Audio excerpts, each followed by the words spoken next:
But while we've been covering all these train shows and everything, we've actually been working on the railroad too. Right, in between times. In between times, and this time of year you want to work on your railroad. And a lot of people have said, what have you guys been doing on the railroad? So we've been working on the railroad. A lot of the buildings that we build on the railroad are an homage to people that we've known. Yeah, we've got Gus Rich's Lakeshore Lodge and some homages to my uncles and stuff like that. Right. This is an homage to my grandpa Christensen.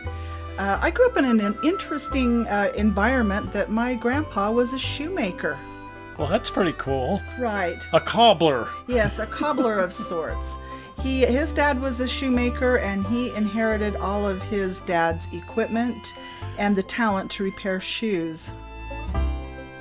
Because this was such an interesting part of my childhood, I spent a lot of time with my grandparents and at their house, and so I wanted to build a shop in honor of my grandpa. So this idea actually started with this fellow right here, this figure from Ozark Miniatures. You ordered it. I took a look at it and I thought, that is my grandpa. Yeah, he's supposed to be locomotive engineer Bill. Right. But he does have a somewhat striking resemblance to your grandpa, so you just recarved him. Right. It was the overall shape and the bib overalls, and suddenly I was transported back to my childhood. So I had to make some changes. My grandpa did wear a hat like this other guy, but he mostly wore a cap. And then he had more of a square jaw and a little angular feature. So I decided to try to carve that up to make it look more like my grandpa, and then adjust the hat into a cap. You did a good job. It looks like him. It sure does. I mean, I didn't have much work to do. It was just my grandpa.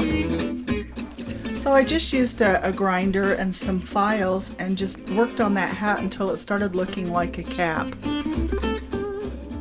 And this is a picture of my grandpa way back in the day.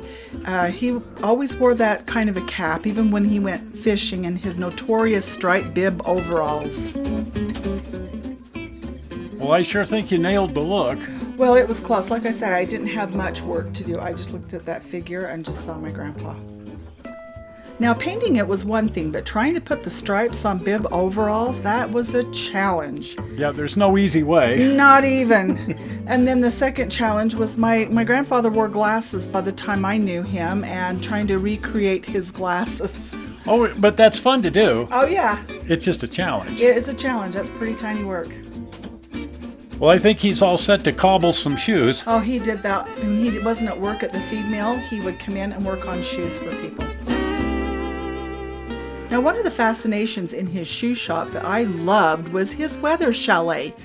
He had this little weather vane that hung up in the shop that has the little lady that comes out when it's sunny and the man in a raincoat when it's rainy. And I always wondered where he got it from. Well, he always told me that little weather chalet came from the old country, but meaning that his father, who was also a shoe repairman or a shoemaker, came from Denmark. So I assumed that's where that came from. But man, I love that little weather chalet. So that was the first thing I built.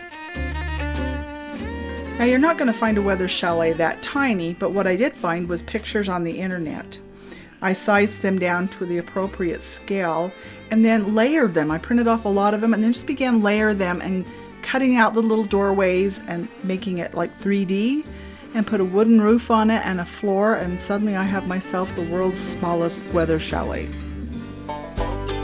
So I started off the main structure with balsa wood. I love working with balsa wood. And the windows and doors are 3D printed.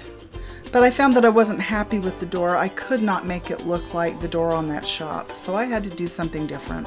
Well, sometimes 3D printing, sometimes that works great, and well, sometimes there's just too much printer artifact and stuff. Well, and this one was just all wrong. No matter what I did, it wasn't working out.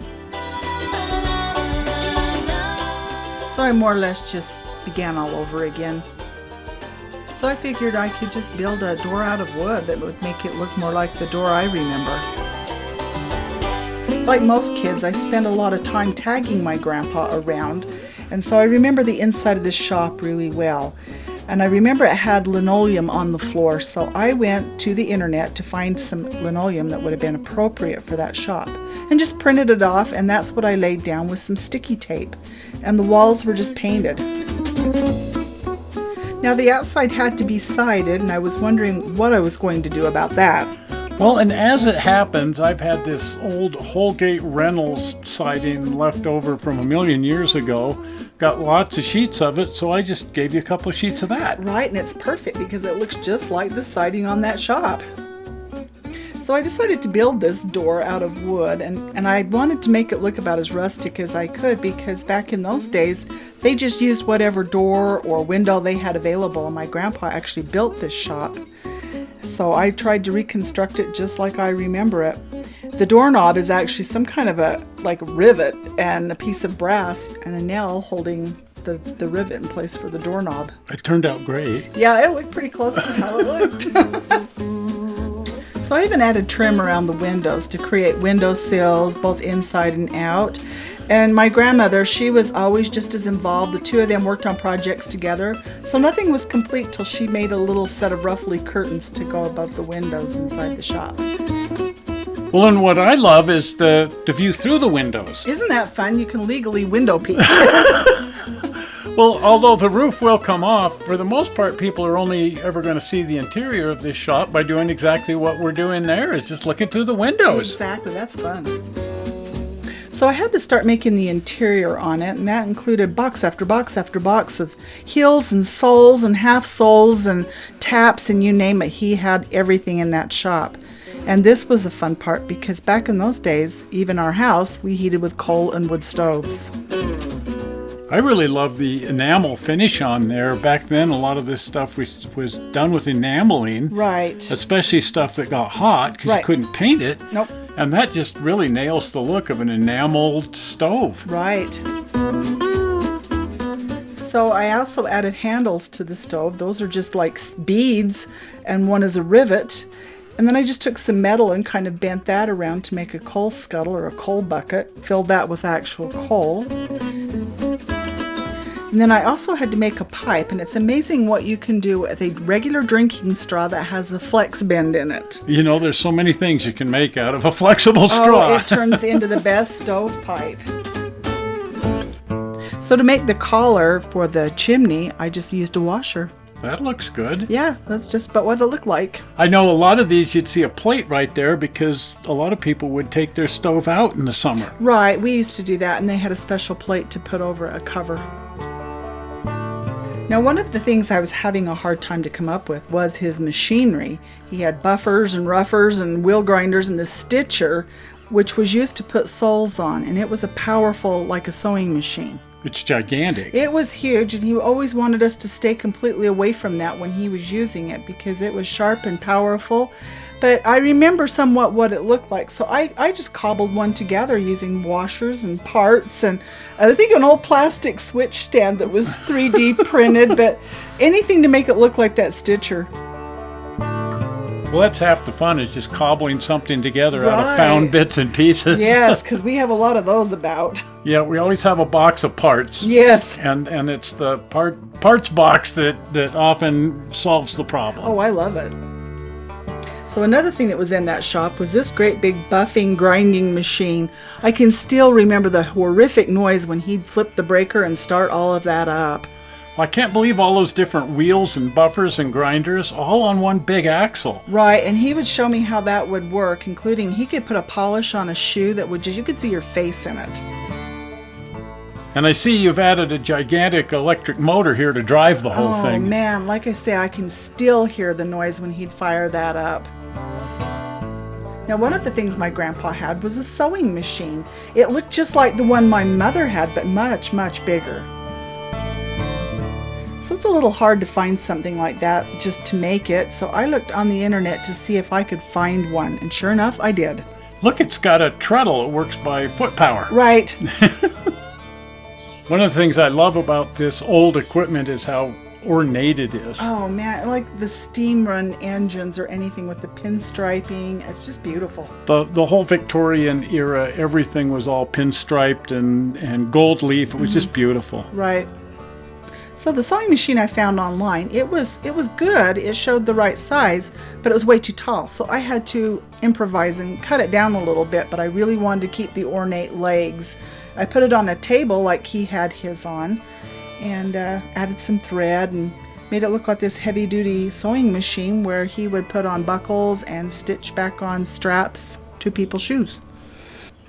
Now, my grandpa's workbench was always cluttered with shoe repairing going on. A lot of the tools I had no idea what they were, but he was always in the process of fixing someone's shoe. And I found it fascinating just to watch what he was doing. So lots of just tiny bits and pieces. Right, so that's all put together, tiny bits and pieces, files and awls and you name it. It adds a lot of interesting clutter. Right. And then, of course, always double checking by looking through the windows to make sure it looks right. Exactly. Because this is the view right here. Oh, that's the view. That's the view I remember.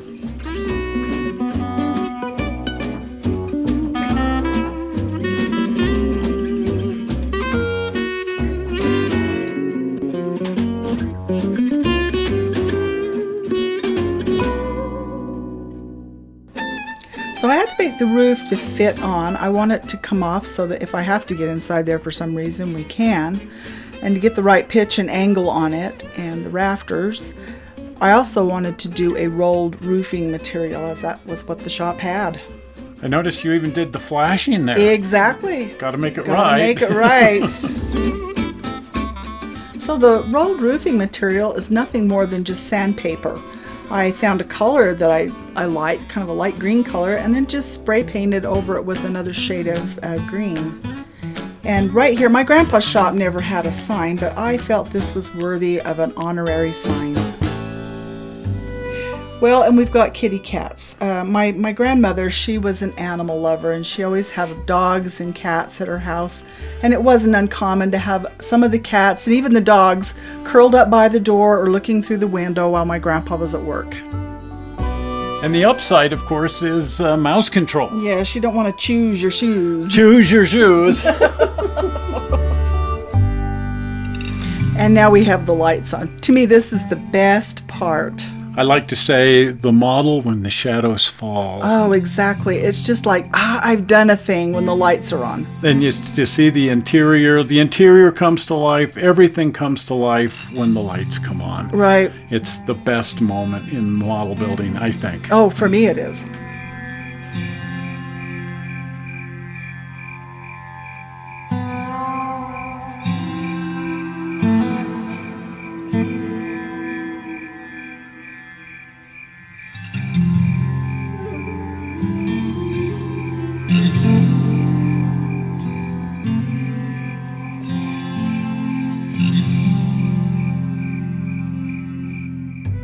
So this is the story of my grandpa's shoe shop. And we're going to create a lovely little hill just on the opposite side of the tracks from the locomotive shops. Right. Right up in front where everybody can see it. Exactly, and get their shoes repaired if they need it. And get their shoes repaired. Well, anyway, if you're not a subscriber to the channel, please click on the upcoming subscribe button. And you might think, too, about becoming a member. Right. Little financial support. We love our members, and thank you to all of our members. But if you're not a subscriber, please click the upcoming subscribe button right there. Well, we're not sure how you found this video on the internet. We sure hope you didn't find it boring. Hopefully, maybe even informative and inspiring. And we will see you here on Tuesday with some Tuesday stuff.